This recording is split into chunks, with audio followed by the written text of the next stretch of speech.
Alright, hello everybody and welcome to another Prehistoric Kingdom video. In today's video, we'll be looking at another dev diary. This is the March 2025 one.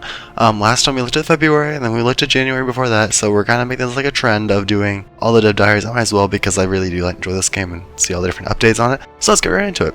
So first of all, they revealed the trailer for the update 14. That was like a week ago they released that, where they teased mainly the babies, but also the first person mode. But in this trailer, you see lots of the cute baby dinosaurs. You see a bunch of ones, especially ones that people were surprised to see were like the Spinosaurus, the T-Rexes, and then they also showed off like the seamless growth, which we did look into a bit in the last dev diary, which like the Megaloceros and a couple of the other animals. But with this, we see it with a lot more. Alright, but moving on from that, I'm going to read here.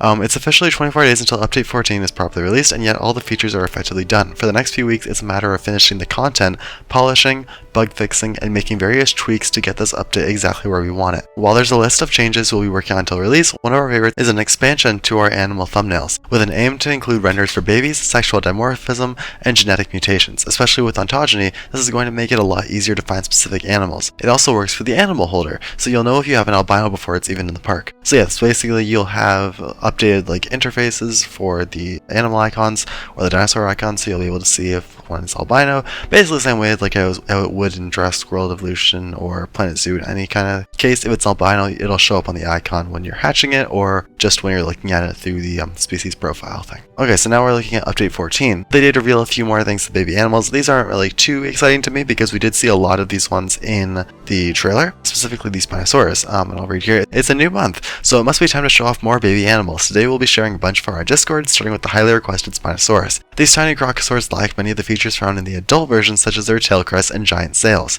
But you can see in the screenshot, you have the adorable Spinosaurus, like the giant adult in the back, and then you have the little tiny cute ones, like kind of like almost like crocodiles in the front. And then there's also a video which I'll put up, which is adorable of it just jogging in the water and then transferring to swimming. That looks amazing. I love it. I love how seamless it is from it like going from like running into the water to just start swimming. It's amazing. We also got a baby shot of another species, the Camarasaurus, which looks amazing. I'm not going to read it because it's basically just describing how it looks, but you can see how it looks.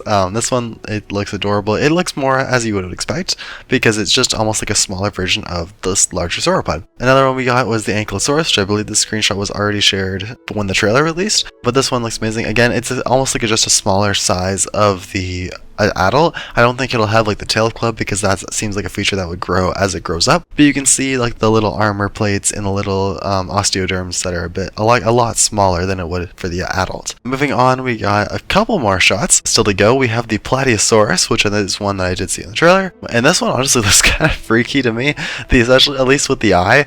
If you zoom in there, it just, I don't know, the eye kind of freaks me out when you're looking at it, how big it is, and especially like how prominent it is. Like when you look at the head, that's the first thing you see, but it does look really good, especially compared to the adults. This one is especially one I would really like to build for. I really want to get to, so yeah. And then finally, the last baby we got, which again is another one we've seen earlier, but it's nice to get another shot of, is the Cynotherium or the Cynotherium. I do like this one, especially the baby with like its little nub for a horn. It's adorable, and I want to see how that actually transfers from that little nub to a giant horn like we see in the adult. Alright, next I talked about animal herding, a feature that is actually coming in the next update for April 24th, which is when that update is releasing, which they've kept as like a secret update or a secret feature of the update, which is really cool. I love this. We'll read this. So that's right, animal herding is coming to update 14. Surprise, you thought it was in the next update, but we actually snuck it in for this one. How does it work? Animals that are adolescents or older will be eligible to join a social group. At random, the game will pick a group leader, allowing them to decide where the herd will go and what they'll do. For example, if the group leader decides to rest or drink, herd members will follow and attempt to do the same thing. This level of herd cohesion is something that we can vary per species, making animals like Dryosaurus very tight-knit, while a pair of T-Rex are more independent from each other. To check if your animals are in a social group, we've added a new tab to the animal information panel. Here you can find the group leader, group members, and see how many babies are associated with the group. So you can go directly to an animal and then see its social status. Kind of like how you can do it with Planet Zoo with like its family origins. Alright, animal awareness and socialization, another part of the herding and social grouping. So finally, we've implemented the first version of animal awareness. In this update, animals will be able to speak to one another, offering a call and response. They'll prioritize group members but can occasionally call to other species or animals outside of their group. This behavior can only happen if the animals can see or hear each other. Animals will also use sad calls when they have unmet needs or if their welfare is really low, let out an angry bellow. For our fearsome Lenosaurus, it's more like an angry rat. So dinosaurs will make sudden noises if they are upset or if they're just kind of like chatting with one of their group members. So I'll play the video for that right now.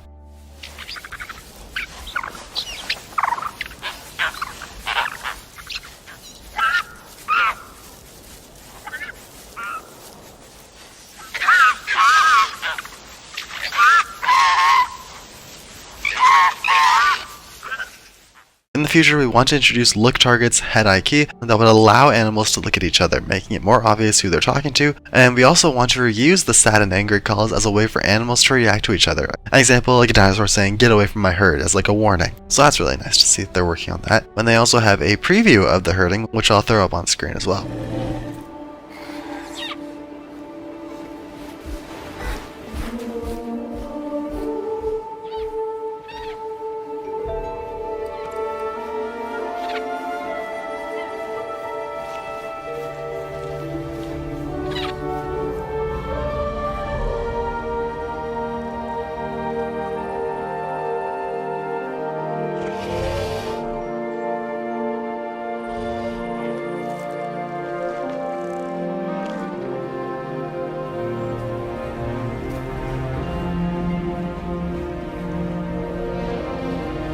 So now we are on to update 15. This is where it gets juicy, this is where it gets interesting. We finally have new species coming. There's a new species on the horizon and they're flocking this way. It's everyone's favorite chicken mimic, the Gallimimus. And these look really cool. I'll throw up the images of them right now. But they look amazing. I love the different color patterns. I especially love the red, the bottom two, especially the red one, because I remember seeing something like that in like a video or like concept art or whatever. But it just looks so good. I really want to see that in like an actual game. As well as the middle one with like the floofy hair. It's almost like kind of like a mohawk with like the bright black and white patterns on the tail and the arm feathers. Love that. But again, still my favorite is probably that red one. Alright, another feature that they talked about that we have heard a bit about from before is paleobotany. Let's take a look at even more paleobotany arriving in update 15. Below you'll find that the last few foliage species coming to the scrubland biome. This includes relative to the modern monkey puzzle tree, Araucaria. I'm not sure if I'm saying that right, but I'll throw up the images. This look really cool. I love that the different foliage that they're taking here,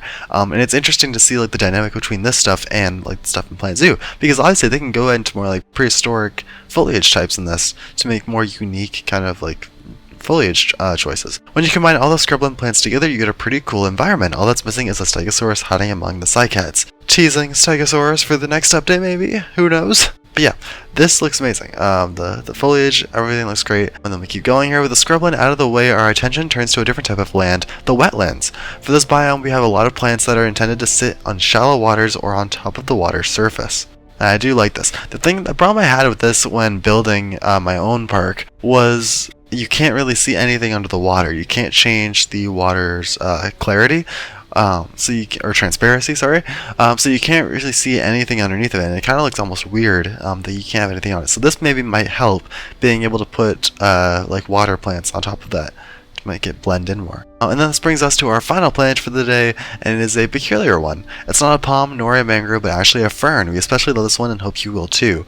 And this one looks really cool. It's almost, yeah, it is basically kind of like a fern, but it's just almost like a palm tree. Very nice. Alright, and then we get to update 16, which we have the very teensy bit of news, which is very exciting. Update 16 is the next update. So update 14 is the one with the babies. Update 15 is the one with the Gallimimus and the paleobotany, which I'm assuming would release probably in like May or June. And then update 16 is the one after that. But yeah, we only got one tease for this next update, or for update 16, and it is a pretty interesting one. We have a new terrarium species. To close out this dev diary, we have a new terrarium species to share with you. Meet the adorable Cymosuchus, a tiny crocodilian from the late Cretaceous. This armored pug is believed to have been herbivorous due to its short snout and unique teeth. We'd still suggest keeping your hands away from its mouth, though they're quite nippy. And this one is amazing. I love that they're including this. I didn't even know this existed, and I first saw this in Prehistoric Planet, the documentary series. I really like this. I love that they're doing more unique species in the terrariums, especially not just like flyers or like the compies, because there's so many different things you can expand this to, so I'm really happy they're doing that. That is pretty much it. The closing for this dev diary. I wanted to keep things a bit more short and concise, and this one, which is why I didn't film myself going through the actual screen and just put up images and stuff, so we can get through it a bit faster. I hope you all have enjoyed. If you are someone who enjoys Planet Zoo content, because I believe this video is going out on the Friday, if you're interested in Planet Zoo, then I would strongly suggest checking out the video I will release tomorrow, because it is very important and it is very cool for Planet Zoo stuff. Anyway, hope you all enjoyed. If you did enjoy this video, if you like Prehistoric Kingdom, if you like Planet Zoo, hit the subscribe button so you never miss a video. And I promise, because these two games are the main ones I'm doing right now or covering, and I plan to do that for a pretty long while because I am really excited about the direction of both games. And yeah, so I hope you all enjoyed. Hit the like button, hit the subscribe button, and I will see you all in the next one. Bye guys. Have a great rest of your day.